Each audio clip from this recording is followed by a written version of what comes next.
Shalom teman-teman Komisi Remaja GKI Residen Sudirman Surabaya dan juga teman-teman remaja di gereja lain yang saat ini sedang bergabung bersama kami.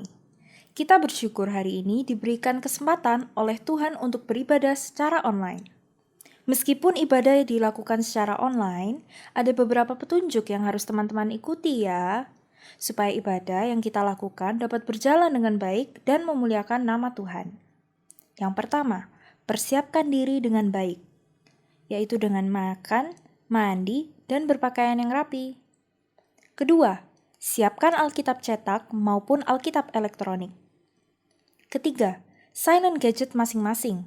Jangan buka media sosial, misalnya WA, Line, maupun Instagram selama ibadah online berlangsung. 4. Sebelum memulai ibadah, ambillah waktu hening sejenak untuk berdoa secara pribadi, agar Tuhan memampukan teman-teman mengikuti ibadah online dengan baik. Kelima, ikuti seluruh jalannya ibadah dengan sukacita. Selamat beribadah ya, Tuhan Yesus memberkati. Shalom teman-teman GKI Residen Sudirman Surabaya dan juga teman-teman remaja dimanapun berada. Tidak terasa hari ini kita sudah memasuki Minggu 25 Oktober 2020. Tentu dalam 10 bulan waktu yang kita lalui di tahun 2020 ada begitu banyak karya Tuhan yang begitu luar biasa yang kita nikmati di dalam kehidupan kita, di berbagai kehidupan, di berbagai situasi kehidupan. Nah teman-teman, oleh karena itu, ketika kita sudah melihat begitu banyaknya karya yang sudah Tuhan lakukan di dalam kehidupan kita, sudah selayaknya kita mempersembahkan seluruh hidup kita hanya untuk Tuhan. Nah, pada saat ini, saya mengajak teman-teman untuk berdiri, kita mengarahkan hati untuk beribadah kepada Tuhan, kita nyanyikan, kita masuk rumahnya.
Pertolongan kita adalah di dalam nama Tuhan yang menjadikan langit dan bumi.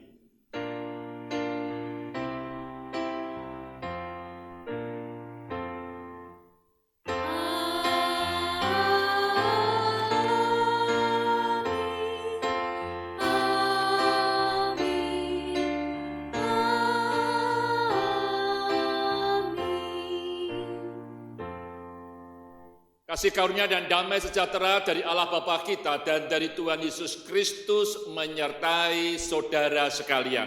Dan menyertai saudara juga. Teman-teman dipersilakan duduk kembali. Kak Tika, aku mau nanya nih, kalau misalkan selama tahun 2020 ini nggak ada corona, Kak Tika mau kemana? Mau kemana ya?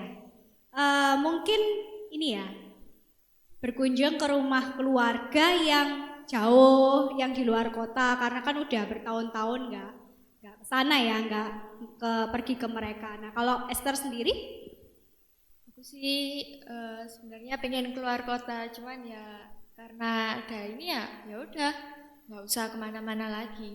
Tetap di rumah aja, gitu ya. Di rumah. Segala sesuatu di rumah aja gitu. Nah, kalau aku boleh nanya, perasaan Kak Tika waktu semua rencana nggak jadi itu gimana? Terus terang Kak Tika ini orangnya planning ya. Jadi kalau mau kemana-mana itu di set dulu, diatur dulu.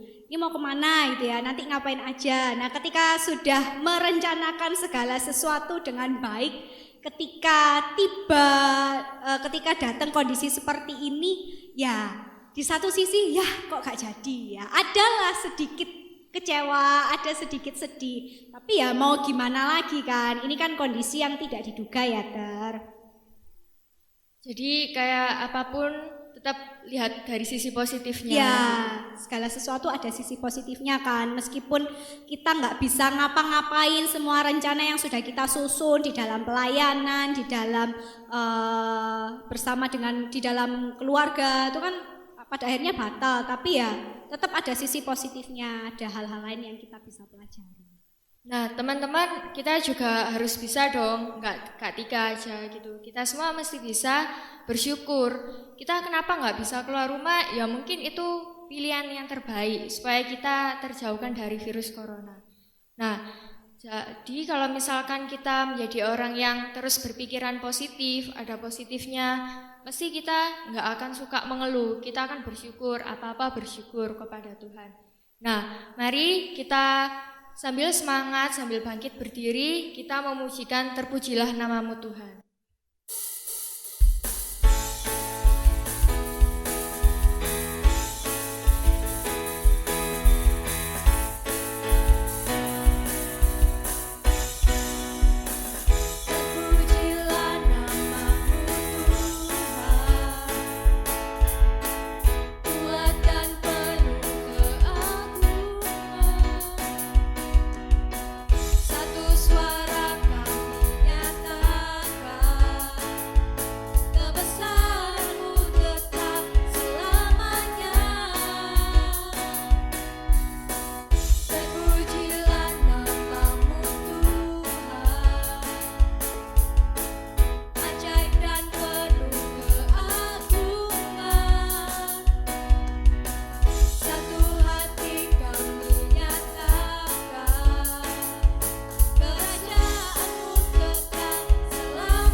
Teman-teman dipersilakan untuk duduk kembali.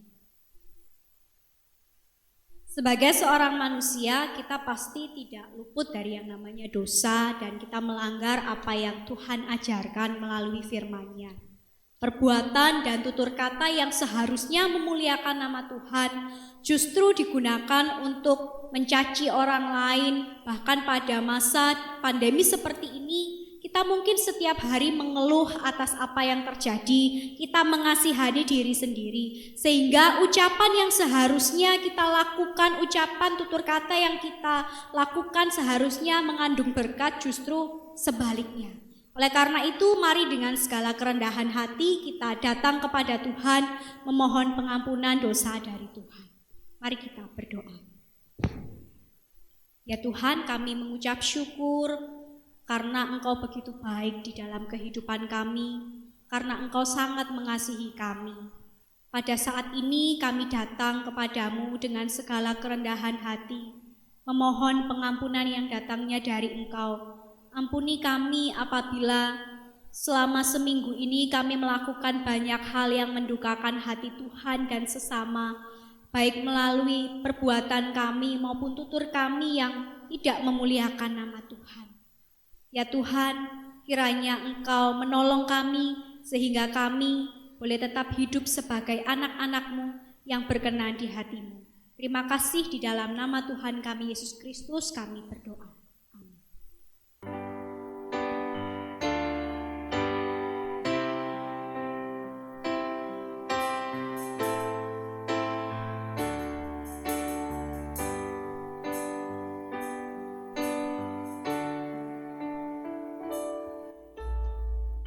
Telah kulihat bukti kasih-Mu, Kau menderita bagikanku. Dengan darah-Mu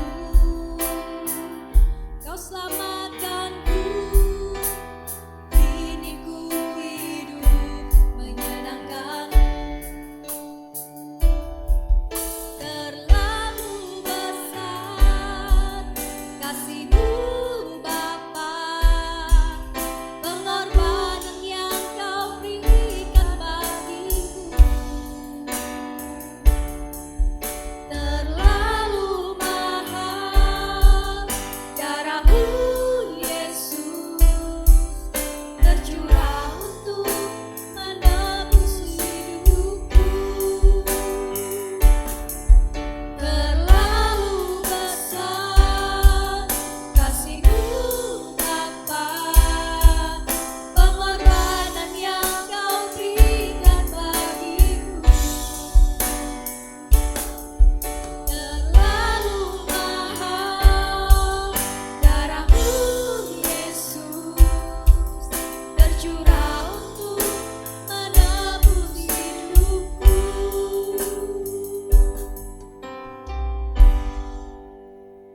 Teman-teman dipersilakan untuk berdiri.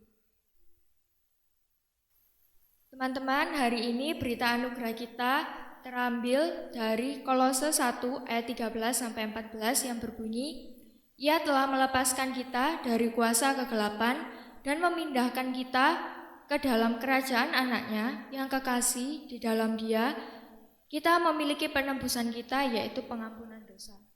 Demikianlah berita anugerah dari Tuhan. Syukur kepada Allah. Teman-teman dipersilakan untuk salam damai, tapi jangan bersentuhan dulu ya, tapi salam damainya itu seperti ini.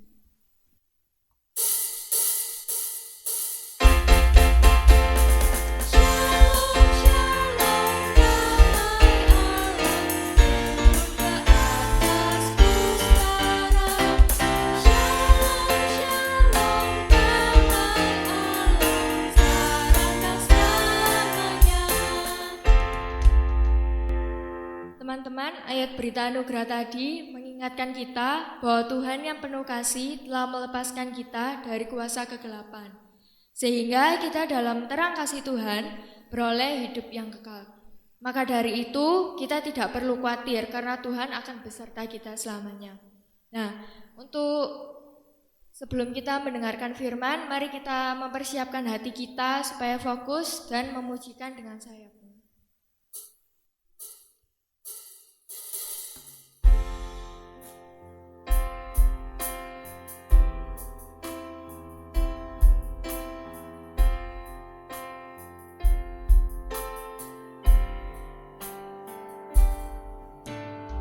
Firman-Mu berkata Kau besertaku, maka kuat roh dan jiwa.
Mari kita satukan hati kita bersatu di dalam doa. Tuhan, kami berterima kasih ketika kami diberi kesempatan untuk kami boleh membaca, merenungkan kebenaran firman-Mu. Kalau saat ini kami boleh berada di tempat kami masing-masing, di rumah kami, bersama sanak saudara, famili kami, orang tua kami bersyukur kepadamu ya Tuhan. Kiranya ketika kami akan membaca, merenungkan kebenaran firman-Mu, Roh Kudus bekerja di dalam hati kami, memungkinkan kami semua, bukan saja puas untuk mendengar, tetapi kami dapat melakukan kebenaran-kebenaran firman-Mu. Terpujilah nama-Mu ya Tuhan. Di dalam nama Tuhan Yesus, Tuhan yang memberikan firman yang hidup kepada kami semua berdoa. Amin. Mari kita perhatikan Yeremia pasalnya yang ke-29, ayatnya yang ke-11 sampai 13 saja.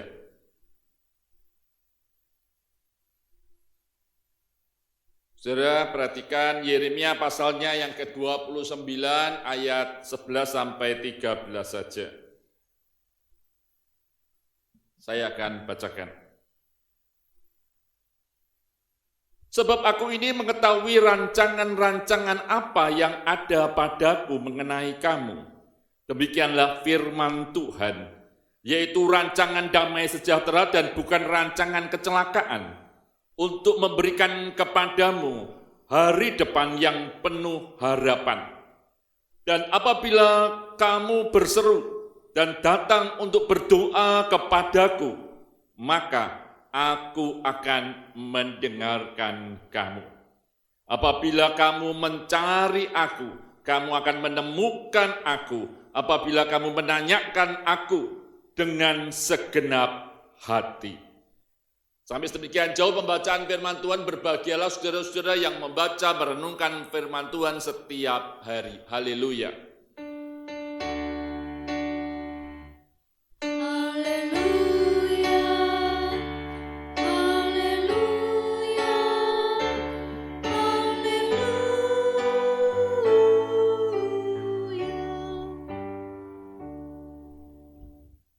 Saudara-saudara semua, di dalam bacaan Yeremia ayat 29 sampai ayatnya yang ke-11 sampai yang ke-13 dikatakan bahwa sebab aku ini mengetahui rancangan-rancangan apa yang ada padaku mengenai kamu.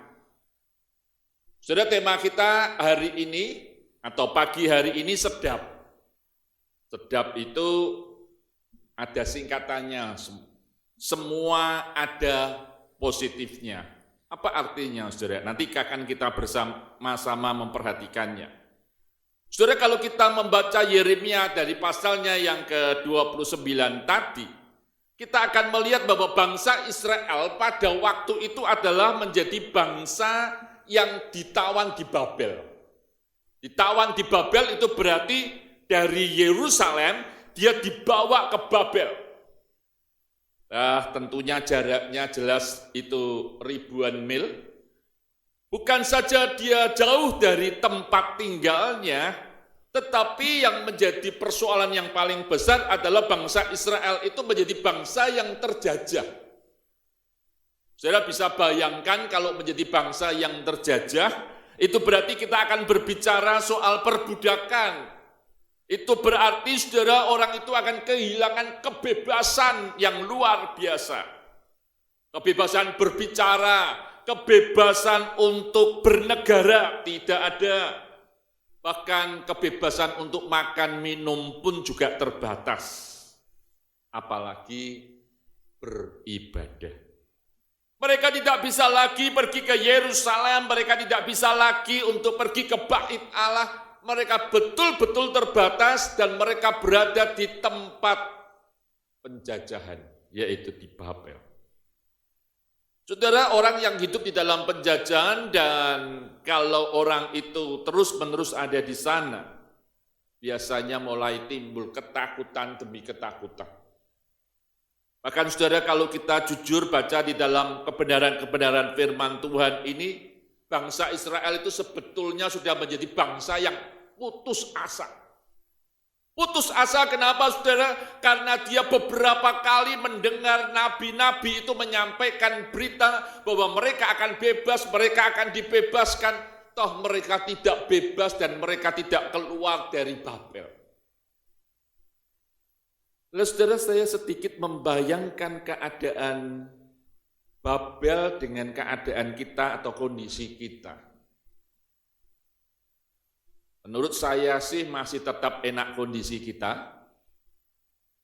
Sekalipun saudara di dalam saat ini COVID-19 ini membuat kita terbelenggu, mungkin kita tidak bisa berjalan-jalan, kita tidak bisa ada di tempat di mana kita sukai, di mal atau tempat pertemuan-pertemuan yang besar. Bahkan ada banyak orang yang tidak bisa mengadakan pesta yang begitu besar. Dan mereka tidak bebas untuk bertemu dengan temannya. Kalau dulu ketemu bisa cipika-cipiki, sekarang jaga jarak. Bahkan saudara, karena ingin diketat supaya persoalan COVID ini tidak menyebar, maka semua orang harus pakai masker.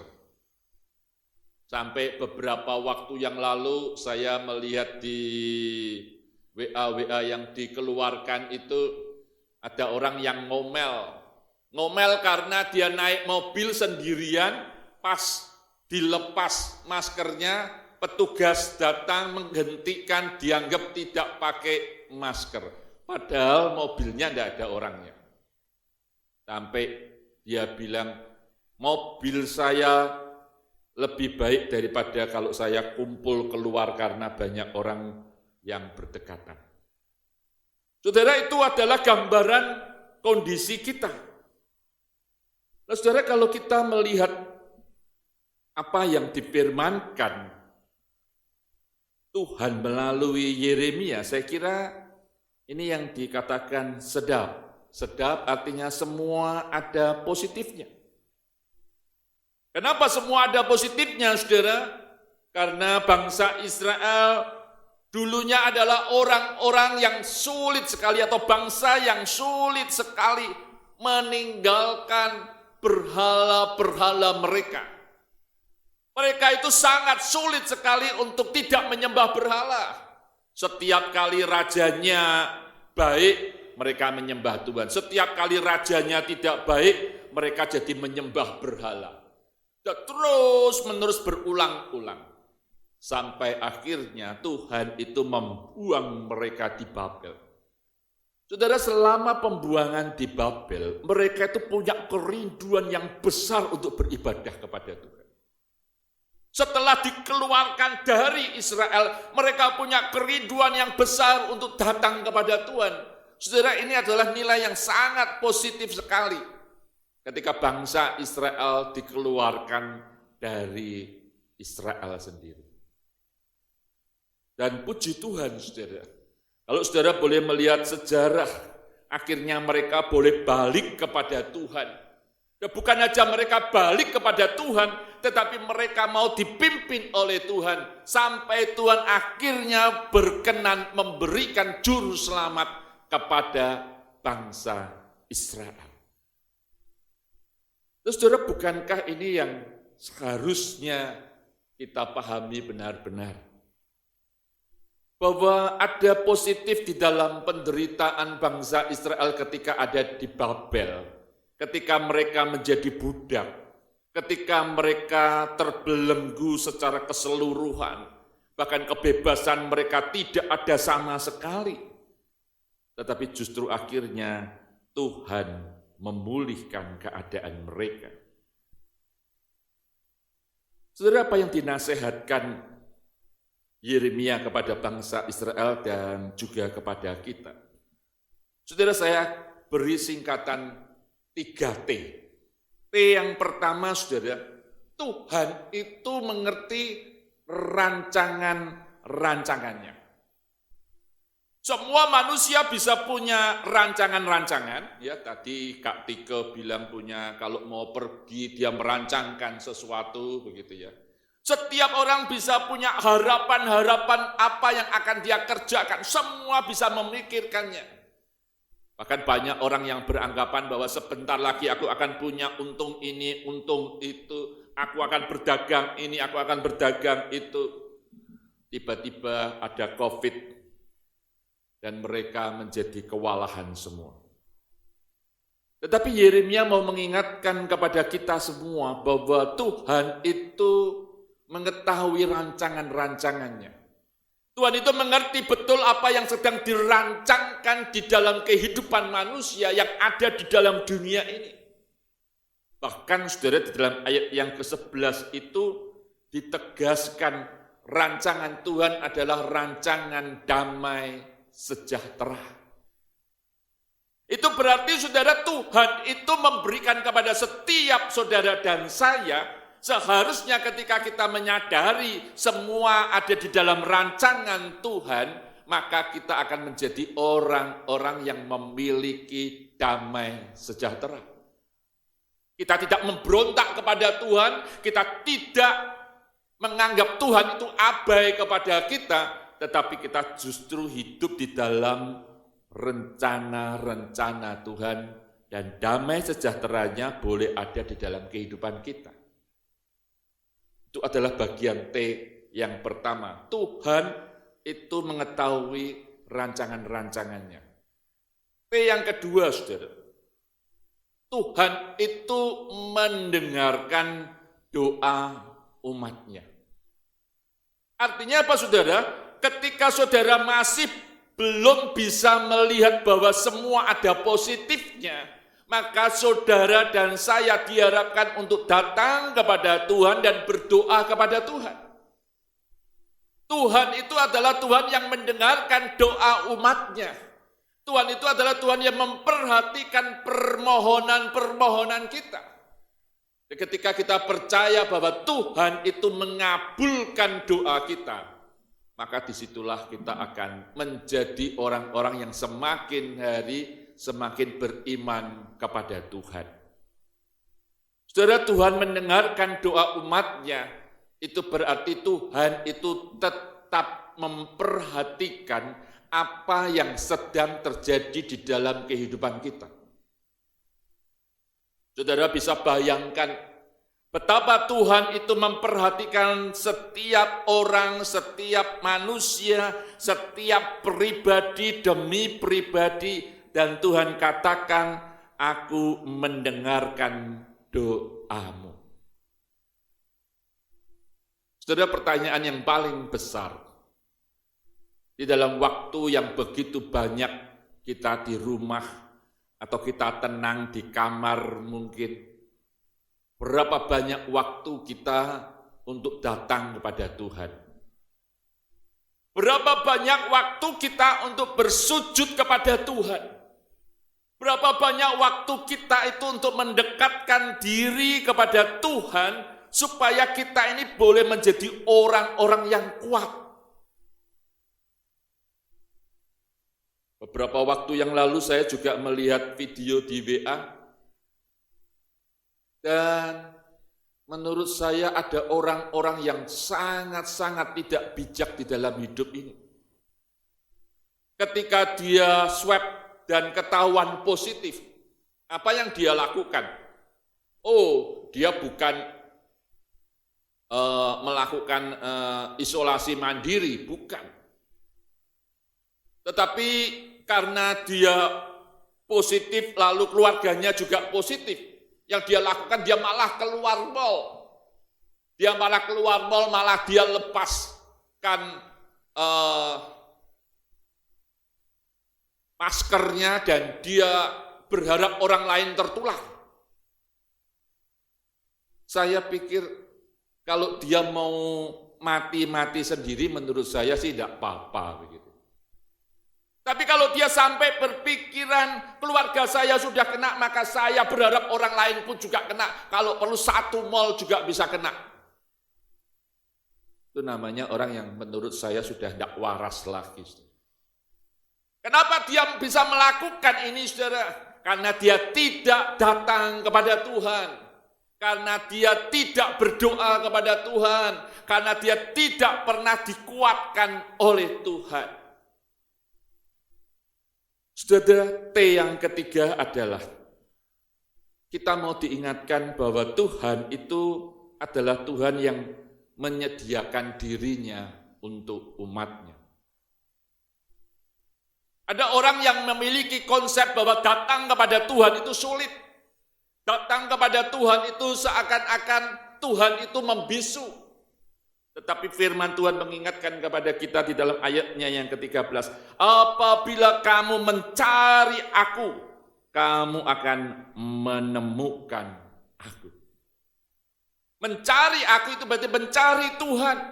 Mencari aku itu berarti saudara dan saya meluangkan waktu untuk mendekatkan diri kepada Tuhan. Kenapa saudara? Karena Tuhan itu adalah Tuhan yang membuka dirinya. Artinya apa saudara? Ketika kita mengalami persoalan-persoalan di dalam kondisi COVID saat ini, Tuhan itu selalu membuka tangannya bagi saudara dan saya. Tuhan itu justru ingin mengubah semuanya ini menjadi positif bagi kehidupan kita. Saudara mau tidak mau, saudara, kita harus mengakui bahwa karena kondisi semacam inilah, kita ini bisa menjadi lebih dekat satu dengan yang lain. Suami istri lebih dekat, anak-anak dengan orang tuanya lebih dekat, kakak beradik juga lebih dekat. Ya, saya sadar karena kedekatan itu mungkin bisa berkelahi dan ribut, oke, iya. Saya sadar itu bisa terjadi. Tetapi kesempatan ini saya katakan mungkin tidak akan pernah terulang lagi seumur hidup Anda. Dan mari kita menggunakan kesempatan ini dengan baik. Ketika kita sadar bahwa Tuhan itu memberikan rancangan-rancangan yang damai sejahtera bagi kita, maka kita akan mendapatkan damai sejahtera itu. Ketika kita sadar bahwa Tuhan itu adalah Tuhan yang dapat mendengarkan doa-doa kita, maka kita akan menjadi orang yang bersukacita. Karena kita tidak pernah kehilangan tempat dan waktu untuk datang kepada Tuhan. Dan biarlah ketika kita mengingat bahwa Tuhan itu menyediakan dirinya, itu berarti Tuhan senantiasa terbuka kepada kita. Tidak ada orang yang berdosa besar tidak bisa datang kepada Tuhan. Tidak ada orang yang suci sekali lalu dia berkata bahwa dia layak datang kepada Tuhan. Tidak. Tiap-tiap pribadi kita boleh datang kepada Tuhan. Tiap-tiap pribadi kita bisa mendekat kepada Tuhan. Saya ingin katakan kepada saudara, orang yang dekat kepada Tuhan itu bukan karena jabatannya pendeta, bukan karena jabatannya penatua, bukan karena jabatannya aktivis, bukan karena puluhan tahun sudah melayani Tuhan atau tidak. Tetapi orang yang bisa dekat kepada Tuhan adalah orang yang sungguh-sungguh mau meluangkan waktunya, mau mencari Tuhan, mau mendekati Tuhan dengan sengaja. Saya katakan sengaja itu berarti ada sesuatu yang harus kita usahakan. Di kondisi COVID semacam inilah, menurut saya adalah kesempatan yang baik untuk kita terus-menerus datang kepada Tuhan. Untuk kita terus-menerus menyadari diri kita di hadapan Tuhan. Manusia tidak ada apa-apanya, saudara, tidak bisa menyombongkan dirinya sendiri. Tidak bisa menyombongkan kehebatan kita, tidak ada apa-apanya, saudara. Kita hanya karena kena COVID yang tidak bisa kita lihat saja, kita tidak bisa apa-apa kok, saudara. Maka justru Tuhan ingin mengajarkan kepada kita, mari kita melihat bahwa semua ada positifnya. Ketika kesadaran rancangan Tuhan di dalam kehidupan kita, Tuhan itu mendengarkan doa kita, dan yang ketiga, Tuhan itu membuka dirinya untuk kita boleh datang kepada Dia setiap saat, setiap waktu. Biarlah ketika kita punya waktu, kita dekat kepada Tuhan, semakin dekat, dan kita semakin menjadi orang-orang yang semakin hari semakin mengerti rencana Tuhan di dalam kehidupan kita. Amin. Mari kita satukan hati kita berdoa.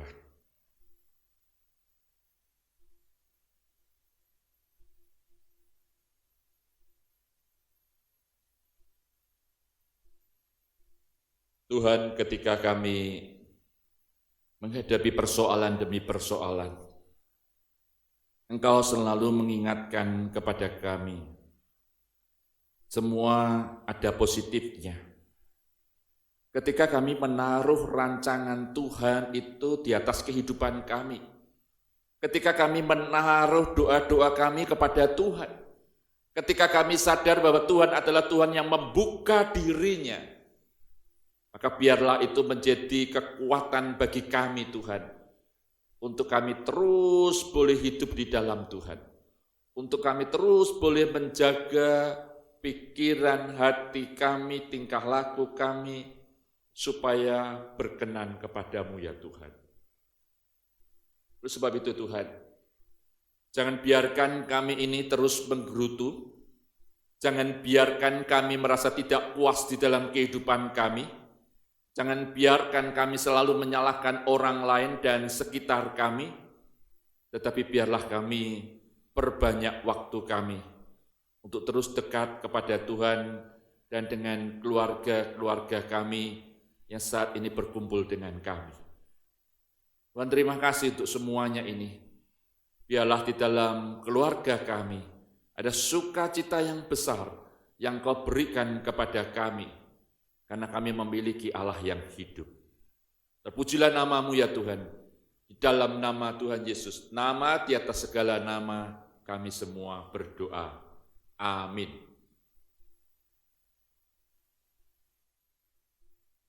Adik-adik remaja, saya ajak untuk berdiri.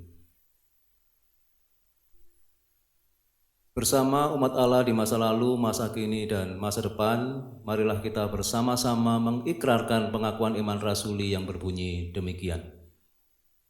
Aku percaya kepada Allah, Bapa yang Maha Kuasa, Khalik langit dan bumi, dan kepada Yesus Kristus, anaknya yang tunggal Tuhan kita, yang dikandung dari Roh Kudus, lahir dari anak darah Maria, yang menderita sengsara di bawah pemerintahan Pontius Pilatus, disalibkan, mati dan dikuburkan, turun ke dalam kerajaan maut. Pada hari yang ketiga, bangkit pula dari antara orang mati, naik ke surga, duduk di sebelah kanan Allah, Bapa yang Maha Kuasa. Dan dari sana ia akan datang untuk menghakimi orang yang hidup dan yang mati. Aku percaya kepada Roh Kudus, gereja yang kudus dan am, persekutuan orang kudus, pengampunan dosa, kebangkitan orang mati, dan hidup yang kekal. Amin. Dipersilakan duduk kembali. Mari kita bersatu di dalam doa-doa syafaat kita.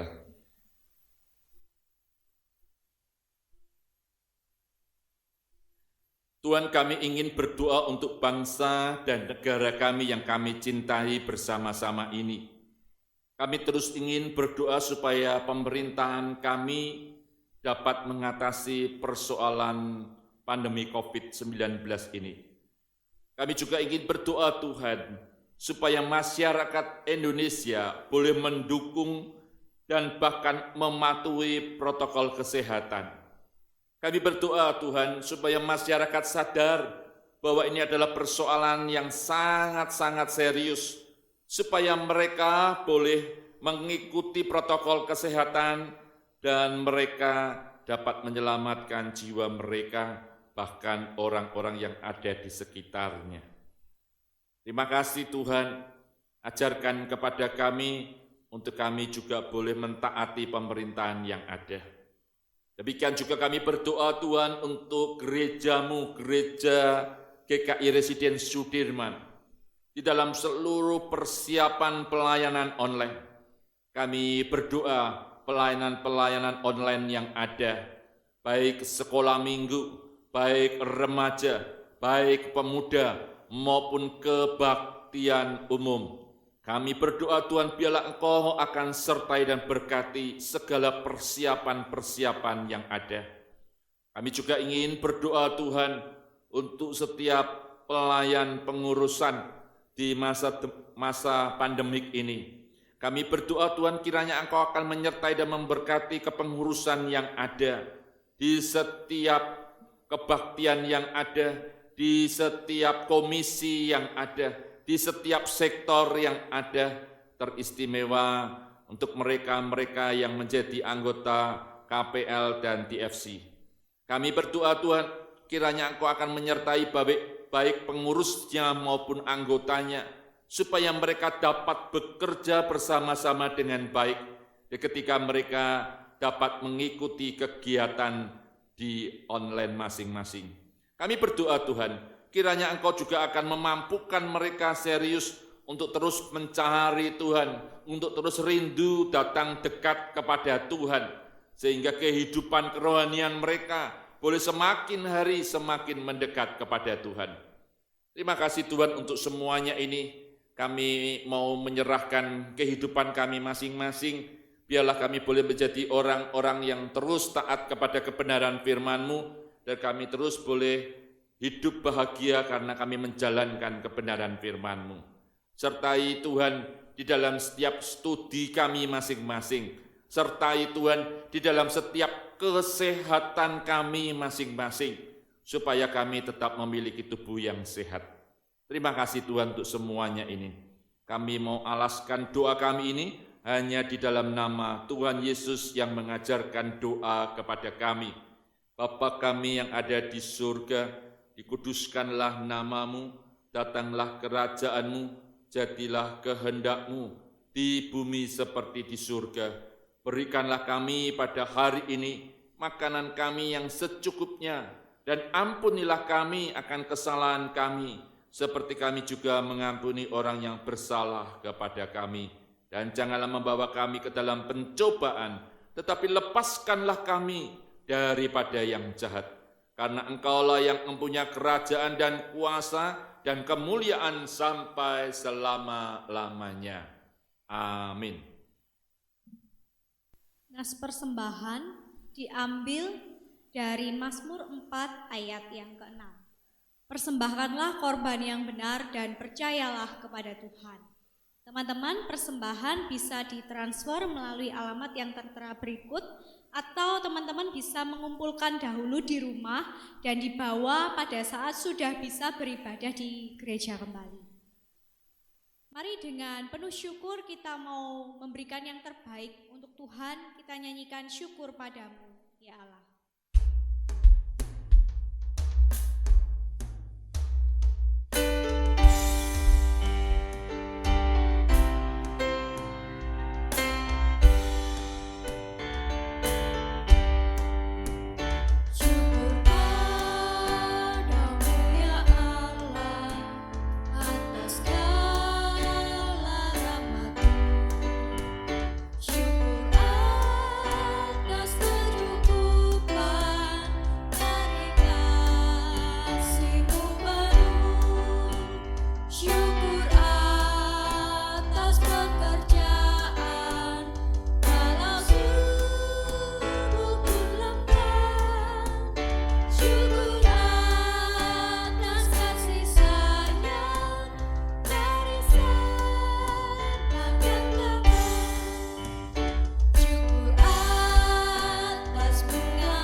Teman-teman dipersilakan berdiri.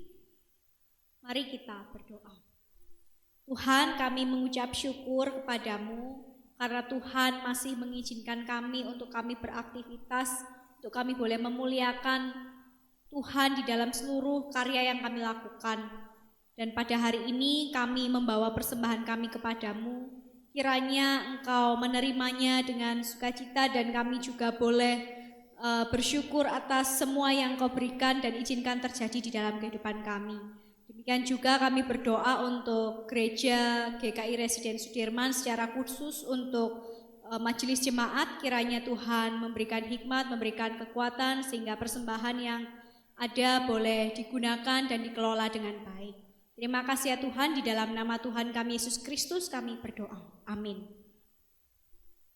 Teman-teman, melalui firman pada hari ini, saya mendapatkan sebuah pesan gitu ya. Kalau kita selalu mengambil hal yang positifnya itu pasti ada hal baik yang terjadi. Mungkin saat corona ini kalian menganggap mungkin Tuhan itu jahat gitu. Enggak, padahal Tuhan itu ingin supaya kita lebih dekat dengan keluarga, lebih dekat dengan teman, lebih dekat dengan sesama, lebih banyak berdoa juga. Nah, karena penyertaan Tuhan itu selalu ada bagi kita, mari kita memuliakan Tuhan dengan bangkit berdiri, dengan semangat kita memujikan terbesar dan termulia. Kau terbesar dan mulia, ajaib semua perbuatanmu. Kau terbesar dan mulia, biarlah semua memujimu.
Jemaat sekalian, arahkanlah hatimu kepada Tuhan. Kami mengarahkan hati kami kepada Tuhan. Jadilah saksi Kristus. Syukur kepada Allah, Terpujilah Tuhan. kini dan selamanya. Kini terimalah berkat-Nya. Tuhan memberkati engkau dan melindungi engkau. Tuhan menyinari engkau dengan wajah-Nya dan memberi engkau kasih karunia. Tuhan menghadapkan wajah-Nya kepadamu dan memberi engkau damai sejahtera. Amin.